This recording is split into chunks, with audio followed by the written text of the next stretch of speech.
আসসালামু আলাইকুম। প্রিয় দর্শক, আজ একটু আন্তর্জাতিক আলোচনা করি।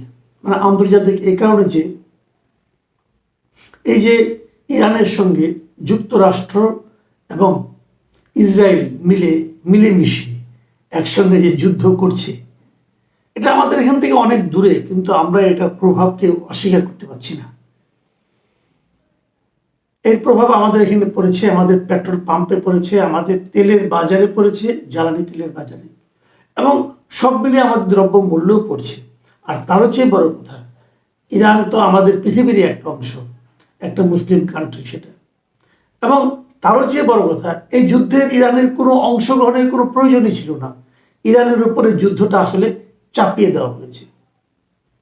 টোটাল জিনিসটা বলা হয়ে থাকে, এটা আমরা বলছি না, আমি আপনি বলছি তা নয়, কিন্তু যুক্তরাষ্ট্রের একাধিক বিশিষ্ট ব্যক্তি, যেমন ধরা যাক যুক্তরাষ্ট্রের শীর্ষ সন্ত্রাস বিরোধী একজন কর্মকর্তা মিস্টার জো কেন্ট, তিনি স্পষ্ট বলেছেন যে এই জিনিসটা ইরানের উপর যুদ্ধটা চাপিয়ে দেওয়া হয়েছে, এবং তার মতে এই কাজটা করেছে হলো ইসরায়েলের কিছু লোক, ইসরায়েলের কিছু প্রভাবশালী ব্যক্তি, এবং তার সঙ্গে মার্কিন লবিস্ট যারা আছে, এরা মিলে এই যুদ্ধটা আমেরিকার উপর চাপিয়ে দিয়েছে। এবং ট্রাম্প উনি বুঝতেই পারেননি যে উনি একটা ফাঁদে পা দিয়েছেন। এটা কিন্তু অনেকেই বলতো, যেমন এইবার ট্রাম্প যখন ইলেকশন করে, ইলেকশনের আগে অনেকেই বলতো যে ট্রাম্প আগের বার যখন এসেছিলেন তখন উনি কোনো যুদ্ধে জড়াননি, এবং যুদ্ধ বিরোধী একটা ইমেজ নিয়ে কিন্তু ট্রাম্প এবার নির্বাচন করেছিলেন। এবং ওনার যে স্লোগানটা ছিল যে মেক আমেরিকা গ্রেট অ্যাগেইন, এর অর্থ হলো যে আমেরিকা কেবল আমেরিকাকেই প্রাধান্য দেবে, বাইরের কোনো দেশকে তারা প্রাধান্য দেবে না। বাইরে এখানে সেখানে প্রতিটা যুদ্ধ কিন্তু খুব ব্যয়বহুল ব্যাপার, বাইরে যাবে, যুদ্ধ করবে, অনেক অর্থ অপচয় হবে, এই ঝামেলায় ট্রাম্প যাবে না। ট্রাম্প আমেরিকাকে নিয়ে ভাববে। কিন্তু এবার দেখা গেল দায়িত্বে আসার পরেই উনি সেই যুদ্ধেই কিন্তু আসলে জড়িয়ে ফেললেন। এবং তার হচ্ছে বড় কথা, ট্রাম্পের এই যে মেক আমেরিকা গ্রেট অ্যাগেইন, এই যে স্লোগানটা ছিল, যে ক্যাম্পেইনটা ছিল, এই ক্যাম্পেইনের মূল যে দুজন ব্যক্তি ছিলেন, একজনের নাম হলো টাকার কার্লসন এবং একজন টেইলর গ্রিন। এই দুজন কিন্তু এই স্লোগানটার পেছনে মূল ভূমিকা পালন করেছিলেন। এই দুজন লোকই এখন এই ট্রাম্প যে যুদ্ধ করছে তার বিরোধিতা করতেছেন। এই দুজনই বলেছেন, এবং ওনারা এটাও বলেছেন স্পষ্ট করে, ট্রাম্প সম্পর্কে একটা মন্তব্য করেছেন, খুবই এই মন্তব্য একটু আপত্তিকরী মনে হবে আপনাদের কাছে। তারা বলেছেন যে ট্রাম্প আসলে পাগল হয়ে গেছে, এই যুদ্ধে আমেরিকার কোনো ফায়দা নেই। এবং ঘটনা কিন্তু তাই, এই যুদ্ধে আমেরিকার কোনো ফায়দা নেই। ভেনেজুয়েলার প্রেসিডেন্টকে উঠিয়ে নেওয়া, অথবা ইরাককে আক্রমণ করা, এই যে দেশগুলো আক্রমণ করা রাতারাতি, একদিন, 2 দিন, 3 দিনের মধ্যে কিন্তু দেশ শেষ হয়ে গেল। কিন্তু এরকম ফায়দা হাজার মাইল দূরে থাকে ইরানের কাছ থেকে আমেরিকা আদায় করতে পারবে না। কারণ ইরানের যে ভৌগোলিক যে অবস্থান, এখানে উপনিবেশ কায়েম করা ইরানের উপর খুব কঠিন। একটা দেশের উপর যে উপনিবেশ কায়েম করা, অন্য একটা দেশ এসে তাকে শাসন করা, করায়ত্ত করে রাখা, করদ রাজ্যে পরিণত করা, এর জন্য কিছু কিন্তু উপাদান লাগে, কিন্তু সেই উপাদানগুলি একটাও ইরানের সঙ্গে নাই। এবং ইরানের ইতিহাসে এখন পর্যন্ত অনেক লোক, তৈমুর লঙ্কন, অনেকে ইরান দখল করার জয় করেছে, কিন্তু কেউ কিন্তু দখল করে থাকতে পারেনি। ইরানে একদিকে পাহাড় পর্বত শৃঙ্গ আছে অনেকগুলো, একদিকে পর্বতমালা। আরেকটা জিনিস হলো কালচার। ইরানের কালচার কিন্তু খুবই পার্সিয়ান কালচার, এটা কিন্তু খুবই রিচ। কালচারালি যে দেশ খুব সমৃদ্ধ হয় তাকে পদানত করে রাখা কিন্তু খুব কঠিন। এবং এখান থেকে আমেরিকা তাহলে কি গেইন করবে? কিছু গেইন করার নাই আমেরিকা। তাহলে আমেরিকা এটা করছে কেন? অনেকে বলছে যে ইসরায়েলের পাকে পড়ে কাজটা করছে। আপনারা জানেন ট্রাম্পের মেয়ের জামাই কিন্তু কুশনার, সে কিন্তু ইহুদি, এবং তারও এখানে একটা বড় প্রভাব আছে এখানে যুক্ত হওয়ার ক্ষেত্রে। ট্রাম্পের এখন বড় ঝামেলা যেটা, পুরো ইউরোপ এখন বড় ঝামেলা যেটা পড়েছে ট্রাম্প সহ, এটা হলো গিয়ে তেলের দাম। প্রত্যেকটা দেশে কিন্তু তেলের ক্রাইসিস শুরু হয়ে গেছে, তেলের দাম বাড়তে শুরু করেছে। এবং ইউরোপের তেলের দাম বাড়লে পরে কি হবে? ওই দেশে যারা প্রেসিডেন্ট আছে, যারা ক্ষমতায় আছে, শাসক শ্রেণী, তারা কিন্তু অজনপ্রিয় হয়ে যাচ্ছে। এবং এই তেলের দাম বৃদ্ধির পেছনে মূল কারণটা হচ্ছে হরমুজ প্রণালী। আপনারা জানেন যে হরমুজ প্রণালী ছোট্ট একটা প্রণালীর মতো আছে, ছোট্ট একটা মানে প্রায় 32 কিলোমিটার পাশে একটা ছোট্ট জায়গা আছে। ওই জায়গা দিয়ে তেলের যত পরিবহন হয় পৃথিবীতে তার 20% পরিবহন ওই জায়গাতে হয়, এবং ওটা হলো ইরানের একদম সঙ্গে। ইরান ওটা আটকে দিয়েছে, বলছে এখান থেকে আমরা কাউকে তেল নিয়ে যেতে দেবো না, এবং এর প্রভাব কিন্তু সব জায়গায় পড়ছে।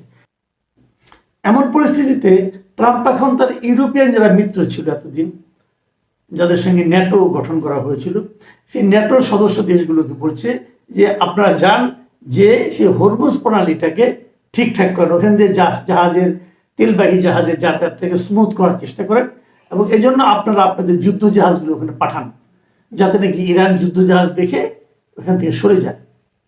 তার মানে এই যুদ্ধে ট্রাম্প ইউরোপের দেশগুলোকেও তার সঙ্গে একীভূত করতে যাচ্ছে। এখন ইউরোপের দেশগুলো বলছে ভাই এই যুদ্ধ তো আমরা শুরু করিনি, আর এই যুদ্ধ শুরু করার সময় আপনি তো আমাদেরকে বলেননি, আমাদের সঙ্গে আলোচনাও করেননি, আপনি নিজ দায়িত্বে যুদ্ধ শুরু করেছেন ইসরায়েলকে নিয়ে, তো এই ঝামেলায় আমরা কেন ঢুকবো? এই জটিলতা ট্রাম্প কিন্তু জানাতে পারছে না। ট্রাম্প এখন বলছে তাহলে কিন্তু ন্যাটো দুর্বল হয়ে যাবে, হ্যান হবে ত্যান হবে, বলতেছে আপনার ন্যাটো সদস্য আপনাদের করতে হবে। কিন্তু সমস্যা হচ্ছে এই ইউরোপেরই বেশ কয়েকজন রাষ্ট্রনায়ক প্রতিরক্ষা মন্ত্রী তারা বলেছেন যে ন্যাটো তো তৈরি করা হয়েছে আত্মরক্ষার জন্য, যদি আমাদের কোনো দেশকে কেউ আক্রমণ করে তাহলে আমরা সবাই মিলে সে আক্রমণ প্রতিরোধ করব। কিন্তু অন্য একটা দেশকে যখন আমরা আক্রমণ করতে যাব তখন তো ন্যাটোর কোনো ভূমিকা নেই, কারণ আপনি তো ন্যাটোভুক্ত দেশগুলির সঙ্গে কথা বলে তারপর আক্রমণ করেননি, আপনি আপনার মতো করে আক্রমণ করছেন। এখন আপনি সামলান, কথা কিন্তু সিম্পল। আপনি ওনাদের কথাগুলি শুনলে পরে আপনারা কিন্তু ব্যাপারটা বুঝতে পারবেন। যেমন ধরেন যুক্তরাষ্ট্রের যে প্রধানমন্ত্রী আছেন কিয়ার স্টারমার, উনি কি বলেছেন? উনি গত সোমবার দিন একটা সংবাদ সম্মেলন করেছেন, এবং সেখানে উনি বলেছেন যে তার দেশ ইরানের সঙ্গে বিস্তৃত এই যুদ্ধে জড়াবে না, এবং তিনি স্পষ্ট করে বলেছেন আমি পরিষ্কার করে বলতে চাই এটি ন্যাটোর কোনো অভিযান নয়, আর কখনো সেভাবে ভাবাও হয়নি। তার মানে যুক্তরাজ্য মানে ইউকে, ব্রিটেনকে, ইংল্যান্ডকে আর কি যুক্তরাষ্ট্র তার সঙ্গে পাচ্ছে না। জার্মানির প্রতিরক্ষামন্ত্রী কি বলেছেন? জার্মানির প্রতিরক্ষামন্ত্রী বরিস পিস্টেরিয়াস বলেছেন যে এটি আমাদের যুদ্ধ নয়, আমরা এটি শুরু করিনি, ক্লিয়ার। এবং তারা বলছে যে আমরা এটার একটা কূটনৈতিক সমাধান চাই, যুদ্ধের মাধ্যমে এই সমাধান নাই। আর যুক্তরাজ্যের সাবেক প্রতিরক্ষা প্রধান নিক কার্টার তিনি বিবিসি রেডিওকে এক সাক্ষাৎকারে বলেছেন যে ন্যাটো একটি রক্ষণাত্মক জোট হিসেবে তৈরি হয়েছিল, এর প্রতিটি ধারা আত্মরক্ষার জন্যই, এটি এমন কোনো জোট নয় যে একটি দেশ নিজের ইচ্ছায় যুদ্ধে যাবে এবং বাকিদের তা অনুসরণ করতে বাধ্য করবে। সিম্পল। কিন্তু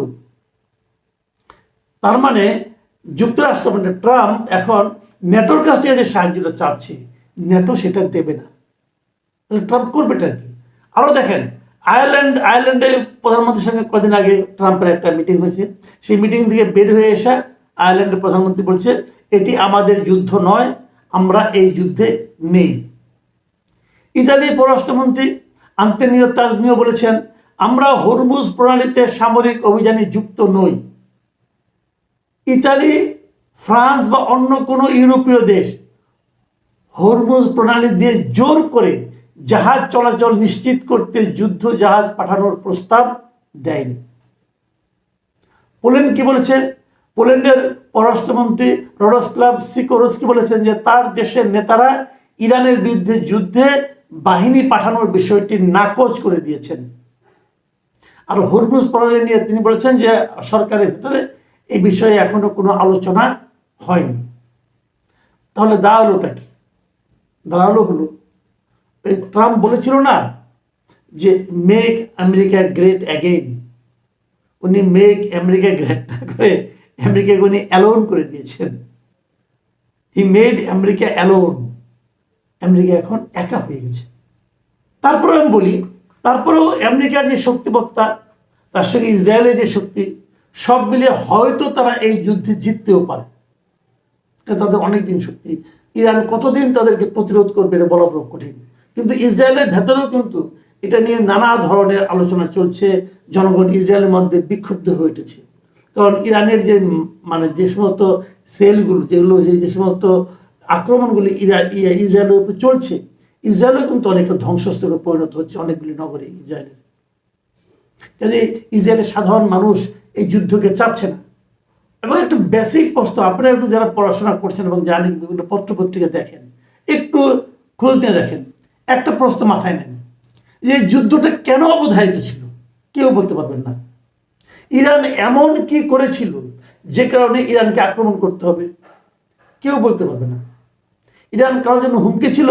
সেটাও বলতে পারবে না। এই যে আপনি আমেরিকান লোকজনকে দেখলেন, তো আমেরিকান যে প্রতিরক্ষা বিষয়ক যে সন্ত্রাসবাদী যে ভদ্রলোক, উনি তো নিজেই বলেছেন, এই যে ক্যান উনি তো বলেছেন যে ইরান এমন কিছু করেনি যার কারণে এই যুদ্ধটা মানে খুবই প্রয়োজনীয় ছিল। ফলটা কি? ট্রাম্প মাঝে মাঝে সংবাদ সম্মেলন করতেছেন, করে বলতেছেন আমরা যুদ্ধে জিতে গেছি, আমরা যে কোনো সময় ইরানকে শেষ করে দিতে পারি, অমুক করতে পারি, তমুক করতে, মানে তার মানে কথা ফুল। আপনি দেখবেন, আপনার যদি সোশ্যাল মিডিয়ায় যান, দেখবেন ট্রাম্প নানা রকম বক্তব্য দিচ্ছে, সেই বক্তব্যগুলো কিন্তু রিল আকারে বেরোচ্ছে এবং প্রত্যেকটা ফানি, খুবই ফানি। ওনার কথাবার্তা খুবই এলোমেলো হয়ে গেছে, মেয়ে লোকটার বয়স হয়েছে এবং কথাবার্তা কিন্তু খুবই এলোমেলো হয়ে গেছে। উনি কিন্তু কথাবার্তার মধ্যে কোনো ধারাবাহিকতা রাখতে পারছেন না। এই বলতেছেন আমরা যুদ্ধে জিতে গেছি। আপনি যদি জিতেই থাকেন, তাহলে আবার ইউরোপিয়ানদের হাতে পেয়ে ধরতেছেন কেন যে আপনারা আসেন? এটা এটা একটা কমন সেন্সের ব্যাপার না? যদি আপনি যুদ্ধে জিতেই যেয়ে থাকেন, তাহলে ইউরোপিয়ানদের হাতে পেয়ে ধরছেন কেন?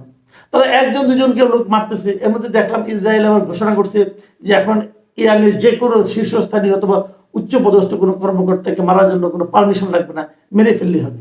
মানে কতটা বেপরোয়া তারা হয়ে গেছে। কিন্তু সমস্যাটা হচ্ছে ইরানের স্ট্রাকচারটা এমন, একজনকে মারতেছে, আরেকজন নিচ থেকে উঠে আসতেছে। ইরানের পররাষ্ট্রমন্ত্রী বলেছেন ওদের যে আমাদের এটাই ফরম্যাট, আপনি কয়জনকে মারবেন মারেন, মারার পর আরেকজন দেখবেন ওই দায়িত্ব নিচ্ছে। কেউ কোনো ভ্যাকুয়াম, কোনো শূন্যতা তৈরি হবে না। এই যখন দেশের অবস্থা এবং সেদের দেশের মানুষের মধ্যে এত দেশপ্রেম, সেই দেশকে জয় করা আসলেই কঠিন। কিন্তু যে প্রসঙ্গটা সবচেয়ে গুরুত্বপূর্ণ, যে এই সময়ে একটা দেশের উপর এরকম আক্রমণ চালানোটা ঠিক কিনা।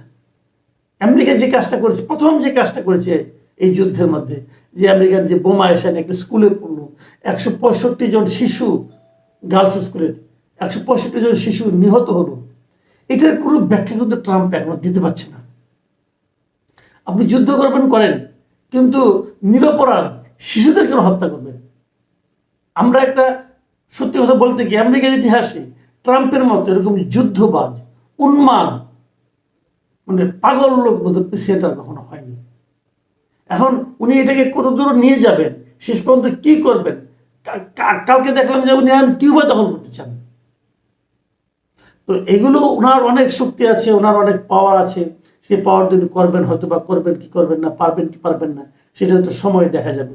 কিন্তু মানুষের তো একটা মানবিকতা বলতে একটা ব্যাপার আছে।